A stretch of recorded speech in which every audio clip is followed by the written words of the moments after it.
How's it going, y'all? Welcome back to the series. If you haven't already seen part 1 for the intermediate climbers, go ahead and check that out now. If you have already seen part 1 of this series, thanks for coming back for part 2. I'm going to continue on this list with more tools, tactics, and techniques that you can use to continue to level up as an intermediate climber. So starting off, we've got number 22, and that is learning how pace, the speed at which we climb, affects our stamina, or just our endurance, basically. Essentially, the faster you climb without getting super sloppy, the better your endurance is. It kind of turns out that the number of moves you do doesn't matter as much as your total time under tension, or just your time on the wall, to say it in a less pretentious way. And it's funny because people have intuitively known this for a long time, even though for a while it was always the advice of count the number of moves you need to do on your project and train for that number of moves. People would say that on one hand, but if you looked at high-end performers, they would reference this concept of a pump clock. And they'd be like, hey, I just have to get from here to here in this amount of time. I am racing the pump clock. I just have to get through fast. There's something to that. And learning how to climb quickly is massively valuable both for endurance as well as power. You can only be so powerful for so long before that wears out. So on boulder problems, learning how to hustle through easy bits is also useful. Number 23 is learning how to use different wall angles in order to both get stronger and get technically better. You'll hear from everyone, oh, you want to get more powerful, you want to get stronger, climb on steep stuff. And if you want to improve your technique, climb on slabs. That's not how it works. It's not technically wrong to say that steeper climbs will make you a little bit stronger, but steeper is variable per each person. If I put you on, an 80-degree roof and say, hey, climb powerfully, if you are someone who can only do, let's say, 3 pull-ups, you're not going to be able to bend your elbows at that angle. You're just going to be zombie climbing out of this roof. You're not going to get more powerful from that. That's terrible advice. Instead, you should be on a wall that's 10 degrees overhanging and try to do big pull-throughs, big wide moves, long moves, climb in a very athletic way. That's going to make you stronger. That's going to make you more powerful. And when that suddenly starts to feel easy to control at 10 degrees, let's go to 15. Let's go to 20. Things like that. The thing is, the steeper a wall gets, the more force goes into your hands and the more goes off of your feet. Your center of gravity just keeps slowly getting further and further away from your feet, so more goes on your arms. Saying, hey, just go hop on a steep board to get really strong and powerful is the equivalent of saying, go lift really heavy weights in order to get stronger. Yes, lifting heavy weights is good, but heavy is dependent on how strong you are. Because if I was I want to get stronger, I'm going to go lift heavy, and I tried to deadlift 1,000 pounds, it wouldn't budge. I wouldn't get stronger. Nothing would happen. I need something that is the right difficulty for me. And the cool thing in rock climbing is we can adjust difficulty by adjusting angle. If we look at slabs, honestly, this one's just kind of simple. Is slab climbing going to be decent for your technique? Yes, but it's for slab technique. Technique is everything. And it happens on all angles. This does not mean you get to skip slab days. Still climb on slabs. But don't think that just leveling up in slab means that everything else will get better. We have to do it all. Number 24 is how and when to shake out. As a beginner climber, you see people shaking out and you try to do it and you're I have no clue what's happening. It still may be as an intermediate climber a little vague. You might just shake out your arms and you're this isn't doing anything. I'm going to keep climbing. This one takes a while to learn, and there are some physical adaptations that need to happen as well. You have to have enough endurance to hang on easily on the hold you're on in order to actually shake out to some degree. If you get really, really fit way off in the future and you have just insane endurance, you can shake on some pretty terrible holds, even holds that feel bad for you. But where you're at right now in climbing, just learning, hey, I'm on a jug. I've done 40 moves to get here. Let's just try shaking our arms, for 10 seconds in a row for each arm. See what happens. Number 25 is be coachable. With climbing, so much of our learning happens from other people. A lot of times throughout your climbing career, whenever you're working on boulders or routes, other people will be around.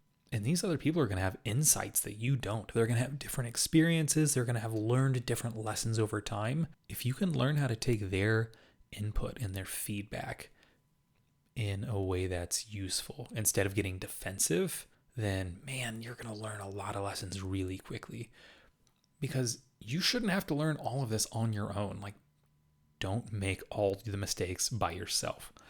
If someone else is like, ooh, I've done this, that was a trap. Listen, pay attention. Don't be like, oh, hey, that's your experience, not mine. Like, we can pick up so many good tidbits of advice from other people. So yeah, be coachable. Number 26 is level 1 position, or balance really. And that is being able to find static clipping positions. Now, what this means is, I'll elaborate for the boulders too. Anytime you go to clip a quick draw, you need to be in balance. Hopefully, for your belayer's sake, find balance. So the way we often do it is, you spread your feet out, you find a handhold that's kind of in the middle, you find a place to where whenever you let go of this hand, you're not going to tilt back and forth, so you can grab the rope and clip. This, you just found a balanced position. If you're a sport climber, you do this all the time. Learning how to find those positions, also on boulder problems, really useful. If you're going to go and do a move, if you can figure out how, before you do a move, can you get your body in a position to where whenever you lift whatever limb you're about to move, whether that's a hand or a foot, that your body won't sway or move around, you're in balance. And balance is really helpful in climbing. It's something we think about a lot for vert and slab, but this happens on steep overhangs too. A great place to start, like I said, clipping stances. And even as a boulder, you can think of like, okay, I'm in this balanced position. I can move this hand. I'm not swaying back and forth. I could clip if I wanted to, or if I knew how to. Perfect. Practice those. Number 27. This might be the most important question that you ask in climbing. What happened? Anytime you fall off the wall, what happened? Why did you fall? What went wrong? Which limb came off of the wall first? That's a good one. Stop and force yourself to think about, why did you just miss the move? Don't settle for, oh, I just made a mistake, or I just couldn't hold the hold. The more depth we can go into this, the better. This is a question you're going to ask forever. This is the question of rock climbing. You fall. What happened? You can be familiar with all the techniques and all the greatest ways of moving in the world, but if you don't stop and say, why did I fall? What happened? Then you won't know what to apply. You won't know what skills, what lessons to actually apply to make the correct change. You're just shooting in the dark. Ask yourself, what happened? Number 28, feeling in control while moving. Essentially, this is a little less of a technique and more of a goal for intermediates. As a beginner, you're just kind of bumbling. You're moving around, doing whatever you can to get to the top. You get some natural levels of comfort just by doing a lot of repetitions. And so by the time you're an intermediate, you're a little bit comfortable, but let's try and advance that. Find these positions that are weird for you. Do you just black out anytime you're doing big cross moves or big jump moves? Is it just you fire for it, everything goes blank, and then you're on the pads? If that's a thing that happens, which it does happen to people, practice this. Take time. Go through these movements more slowly. Give your brain a little more time to process and try a bunch of different weird movements. Man, I'm a huge fan. Get on low angled walls, do big crosses, climb the opposite direction, get super high feet, low feet, get in weird positions and force your body to just kind of get comfortable with it. This is really helpful for intermediate climbers because as we want to start using higher level techniques, we just got to be comfortable in our own skin on the wall first. Number 31 is object permanence. Can you just remember that things exist even though you can't see them? This is a lot of climbing. You're going to be going around corners, holds are going to be blocked by things. You're going to have to be able to find things that you can't see. So learning techniques and tactics around this is really helpful. Otherwise, you're just going to be slapping and missing holds all the time. And that's really not a fun way to fall. It's not fun to just constantly slap for a blind move and keep missing it and have that be the reason you keep falling on, move 10 of your project. And there are a lot of good tools and tactics that you can use in order to increase your precision to blind holds. Number 29 is a little more of a tactic, and that is getting power spots in order to feel movements. This is something that's used in gymnastics and used in a lot of other sports. It's essentially just having someone else help take a little weight off. They can kind of press up on your hips or low back in order to let you do the move with maybe only 90% of your body weight or 95. Sometimes, honestly, all it takes is like 2 pounds, just someone like barely guiding you to the next hold. And I mean, y'all are already familiar with this idea of you can try a move 20 times and this first time you stick it, your brain's like, oh, we can do this. And you can just keep repeating it over and over and over.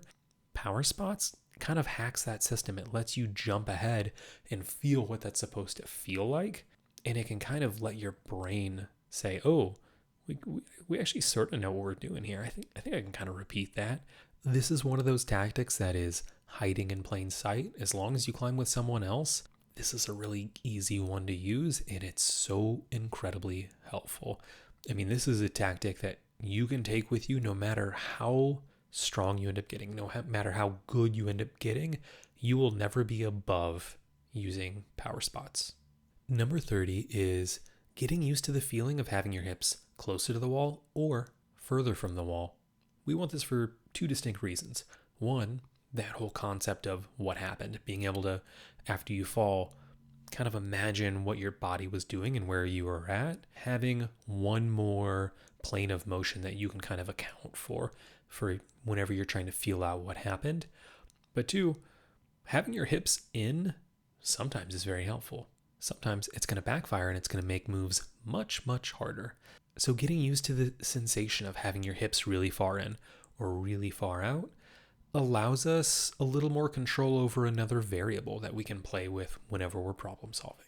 Number 32 is learning how to change and adapt beta for your own body size and for your own strengths. All of us are a little bit different in how tall we are, how we're built, our strengths, things like that. Just because we are unique doesn't mean everything we do has to be fully unique to us. You can still steal beta from someone 4 inches taller than you or even 6 inches shorter than you. Learning how to take this, watch these people and say, okay, they're this size, they look stronger than me at pulling, so maybe I'm going to have to drive a little more with my legs, things like that. Knowing how to take all these variables and translate that into something that you can use is wildly helpful.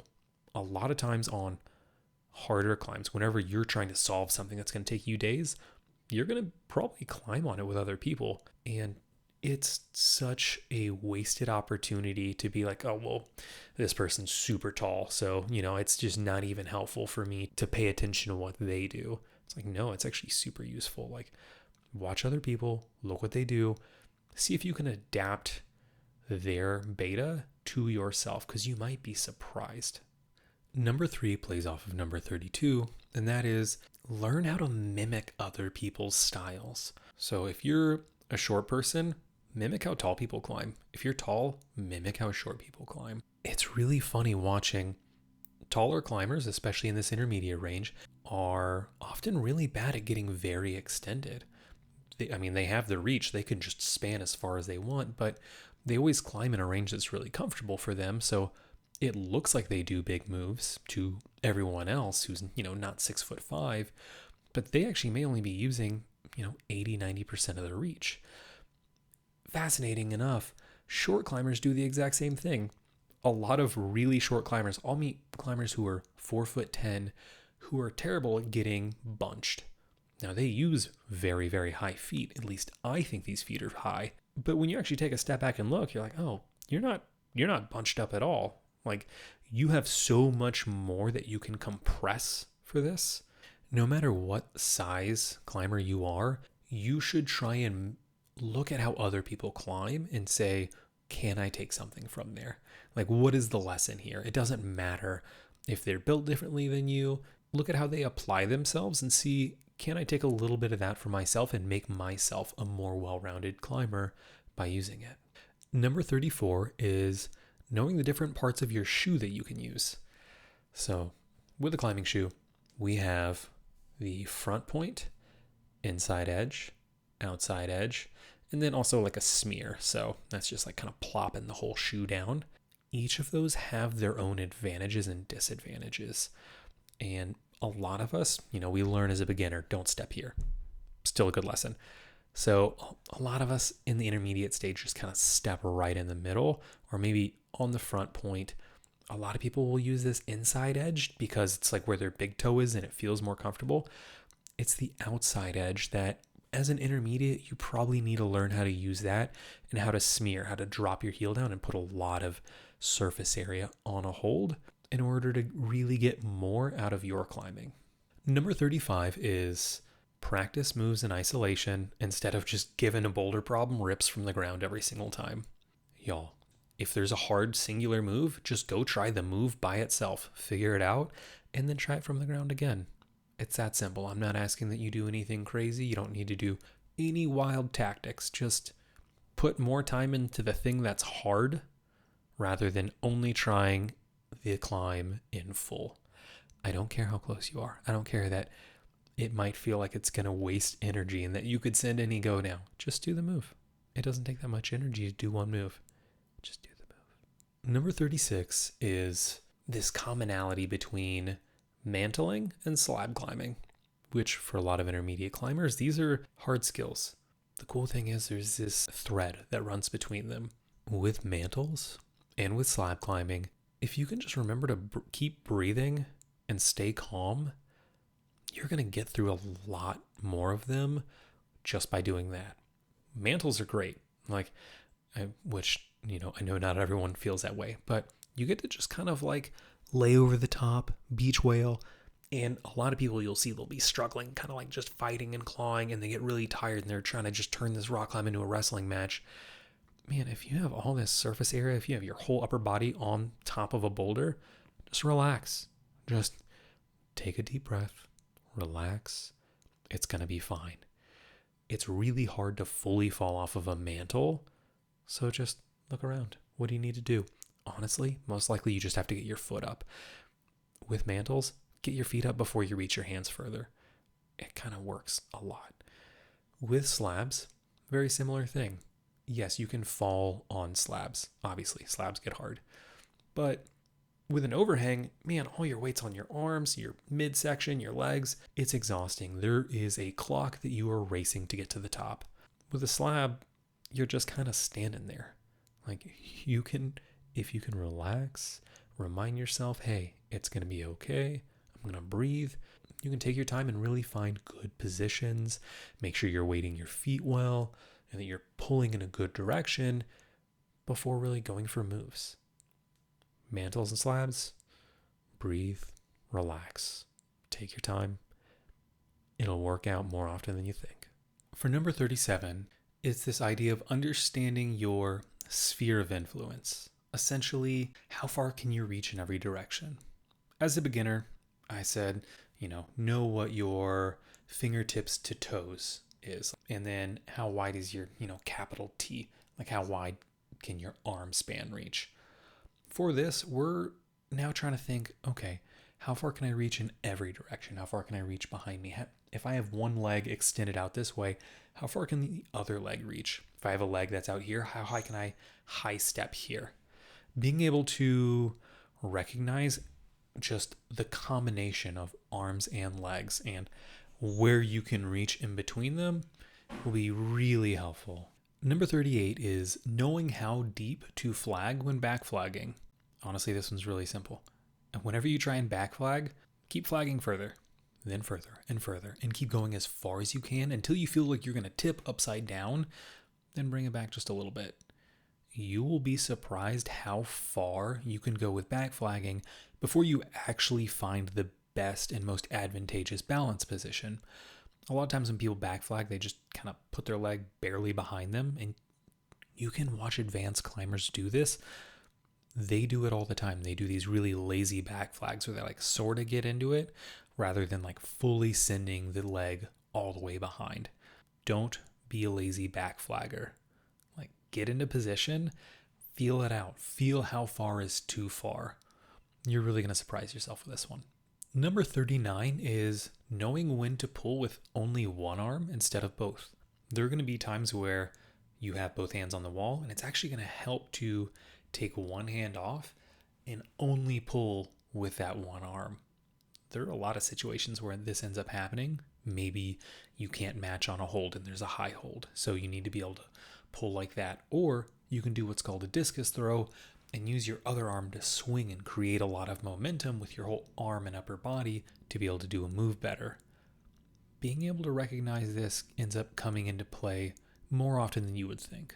Number 40, is chalking up on a climb worth it? This is for both sport climbers and for boulders. A lot of times with intermediate sport climbers, they start to get in the habit of chalking. You watch beginners and they like carry a chalk bag, but they forget it's ever on them. Intermediates learn, okay, yeah, we can chalk as we go. But then it almost becomes like a little bit of a nervous habit of every time they get to a decent hold, they need to shake their arm, they need to chalk up, and they'll go through an entire bag of chalk in a single route. It's like, okay, how useful was that? Was it worth the time to stop, put your arm behind your back, move your hand around and come back? Was it giving you the added friction that you really needed? Or was it just part of a nervous habit that you've developed? With boulders, sometimes having a chalk bag on or even coating like the front of your shorts or pants with a little patch of chalk that you can slap to be able to dry your skin can be really useful. For sport climbers, knowing when to chalk less. For boulders, learning when this is actually going to be advantageous can be really useful, especially if you can't control the temperatures that you're climbing in. If it's going to be a little bit warmer or stagnant, like there's no wind, being able to chalk up on a boulder can be very useful. Number 41 is understanding when to use different shoes for different performance benefits. Look, you can go down a big rabbit hole, and I have. This is something that I love. I have such an extensive collection of climbing shoes for different reasons, but as an intermediate climber, you can really get away with just 2 pairs, honestly. Even as an advanced climber, 3 shoes will cover a lot. For the most part, I would say as an intermediate climber, having a soft pair of shoes that are kind of downturned, these are going to help you feel a little more powerful more often. You can kind of grab and pull with your feet a little bit better. And then having a very stiff pair of shoes, something that you can stand on small edges on. If you have those 2 pairs of shoes and at least one of them fits your heel really well, that's going to cover most of what you need to do. Are there going to be these odd times where it would be helpful to have other shoes? Yes. But as an intermediate climber, 2 pairs, one soft, one stiff, that's going to do a lot for you. Number 42 is the last one of this episode, and that is this a weakness or have you just not put enough time into it yet? In the first episode, I talked about these learning curves of you can just really get better fast by just going through all these different skills and going through the initial part of that learning curve. So right as your ability starts to flatten out from that early stage of learning, switch to something new.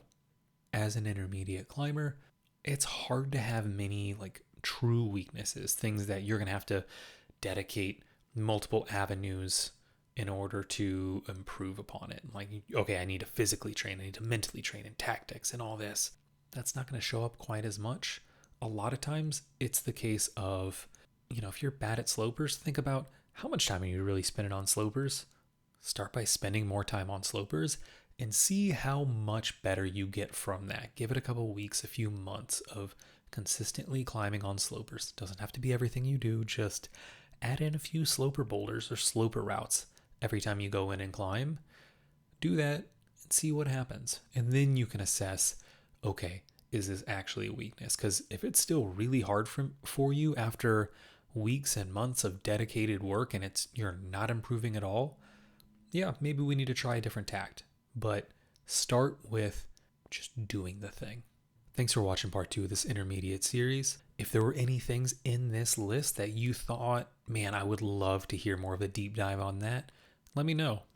It's clearly obvious I love to elaborate on things. So let me know which ones you want to see me cover first, and I'll make sure to move those up in the list so I can prioritize them. Thanks for watching, and I'll see you in the 3rd installment.